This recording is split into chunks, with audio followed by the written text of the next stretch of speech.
En même temps, Jimmy Page est l'un des meilleurs guitaristes que j'ai jamais connus. Mais non, pour moi, Led Zeppelin, c'est Jimmy Page. Jimmy Page n'est pas seulement considéré comme l'un des plus grands guitaristes de l'histoire du rock, il fait partie des musiciens qui ont complètement changé la façon dont la guitare pouvait sonner. Ils ont sans doute été nos plus grandes influences. Jimmy Page a surtout été la mienne. Connu pour son incroyable créativité, Page a développé un style qui mélangeait des riffs puissants, des solos chargés d'émotions et des techniques expérimentales. Jimmy Page était un génie, un gars très, vous savez, visionnaire. Il savait donc qu'il devait former ce groupe pour conquérir le monde. Et c'est ce qu'il a fait.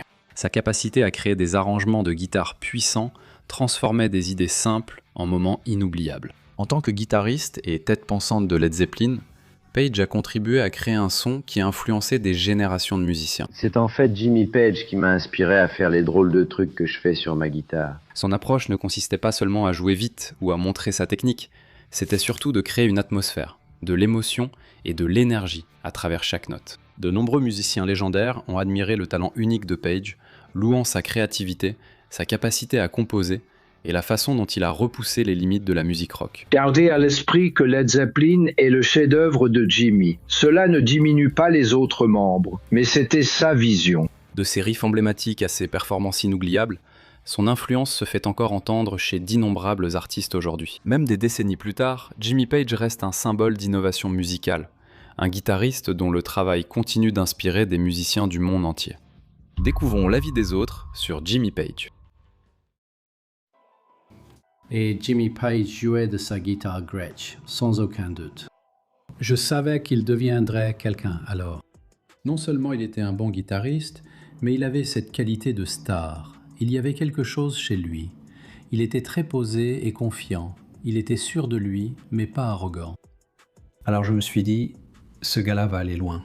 Vous savez, il sait ce qu'il fait. Quand il vivait à Sutton dans le Surrey, on passait devant la gare, on a regardé dehors et il a dit « Regarde, c'est Jimmy Page là-bas sur le quai avec son étui à guitare ». C'était vraiment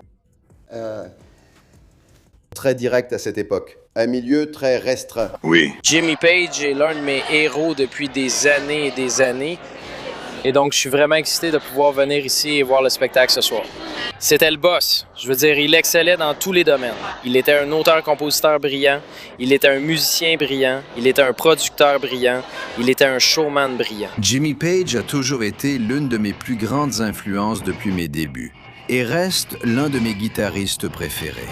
Et je ne sais pas à quel point il a influencé mon apparence forcément, mais en même temps, j'ai toujours trouvé que Jimmy avait du style, donc ça a dû déteindre un peu sur moi, tu sais. Avec lui, l'esquire de Jeff Beck.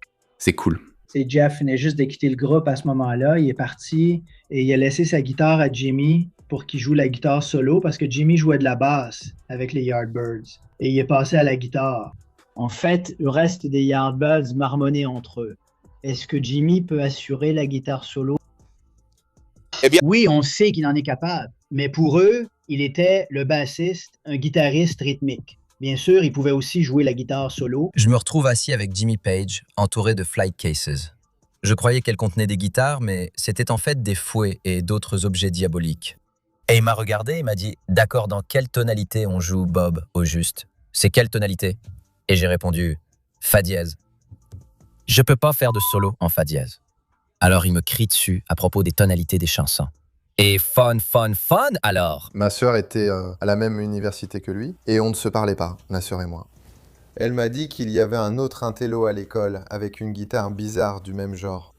Ça a brisé la glace entre ma sœur et moi. Et ça a aussi créé une longue amitié avec Jim. C'était vraiment, je veux dire, de voir quelqu'un d'aussi fou et qui avait la même passion. Tu sais, je devais faire pas mal de chemin pour le voir, c'était environ 10 miles en bus. Ça en valait la peine. J'ai beaucoup appris de Jim à l'époque. Leur approche de la musique a toujours été dictée par sa vision. D'accord. Il a simplement trouvé 3 personnes de la même sensibilité prêtes à l'accompagner dans ce voyage et elles ont ajouté leurs propres ingrédients secrets. Mais c'est lui le visionnaire. N'oublie jamais ça. Ils ont fait école. Tu sais, c'est grâce à eux que la plupart des groupes existent aujourd'hui. Leur ADN est présent dans tout ce que tout le monde fait. Ils étaient tellement innovants et visionnaires.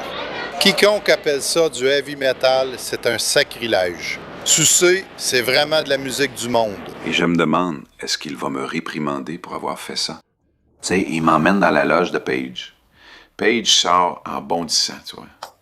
Et il est là, tu sais, Jeff, c'était fantastique. Tu m'as rappelé un jeune Zeppelin. Quand tu as joué Save Me à l'archet, comment tu fais sonner les cordes aiguës? Moi, j'y arrivais jamais. Je me suis dit, OK, je peux aller me coucher. Eh bien, Jimmy était un homme extrêmement intelligent, vraiment très intelligent. Les arrangements étaient tout simplement brillants. À l'époque, passer une demi-heure à faire un... Maintenant, je suis assis et je deviens paranoïaque. Je commence à m'énerver. J'ai dit, tu me rends vraiment paranoïaque. Et il a répondu, non, non, c'est toi qui me rends paranoïaque. Juste après ça, bam, il a joué ce solo, qui est vraiment, c'est un solo spectaculaire. Et Page est sans doute le plus difficile à copier au niveau du son. Je veux dire, son jeu a une cohérence intrinsèque. Donc ce n'est pas une question de précision, c'est juste sa façon de jouer. Et c'est l'une des choses les plus difficiles à faire, c'est de copier ces petites particularités dans sa façon de jouer. Tellement que je ne vais même pas essayer de le faire en ligne. Ta vision et ta détermination ne connaissent aucune limite, allant bien au-delà de la musique, inspirée et portée par les plus grands. Dans ton travail, tout semblait envisageable et souvent réalisable, toujours libre des chaînes de la répétition et de la médiocrité. Le défi pour moi était de savoir comment compléter tes contrastes fulgurants. Pour faire de la musique inspirée par ces influences, tu as créé une musique qui va au-delà de la musique. Il dit, eh bien, c'est un truc de blues. Ça va ici et ça va là. Il dit, ouais, d'accord, je vois ce que tu fais. 1, 2, 3, 4, bam! À la fin, ils comprirent tous les quatre qu'ils avaient quelque chose de spécial, n'ayant jamais joué avec d'autres musiciens. Et je pense vraiment que lorsque j'ai commencé à jouer de la guitare solo, il a été l'un des premiers auxquels je me suis tourné pour m'inspirer de certains styles, et ainsi de suite. Donc oui, Jimmy Page a vraiment été une grande influence pour moi en grandissant. Et encore aujourd'hui, beaucoup de ce qu'il faisait à l'époque continue de m'influencer. Mais il était bien en avance sur la plupart des guitaristes. Il était vraiment bon. Il savait aussi qu'il était bon. Il avait beaucoup de... Vous savez, beaucoup de... Il était le genre de gars qui... Il n'était pas arrogant, mais il était très à l'aise avec lui-même. Et puis en 64 ou 65, je l'ai un peu retrouvé. J'ai fait en fait 2 sessions avec lui. Je veux dire, il y avait tout. Il y avait un super son, il y avait une super attitude. Je veux dire, comment ne pas aimer Led Zeppelin, et il a eu une si grande influence sur ma vie. Mais il avait l'Esquire de Jeff Beck avec lui. Il a dit, je t'échange la guitare de Jeff contre ta Telecaster. Je m'occuperai de Jeff plus tard. Tu te rends compte? J'ai dit, j'adore celle-ci, ma première guitare électrique. Je l'aime, alors j'ai décidé de la garder et je l'ai toujours. Je me suis toujours demandé, j'aurais pu avoir la Squier de Jeff Beck. Ça aurait été cool. Ça aurait été cool, mais t'as eu la guitare qu'il voulait, donc c'est bien aussi. Ouais, tout va bien.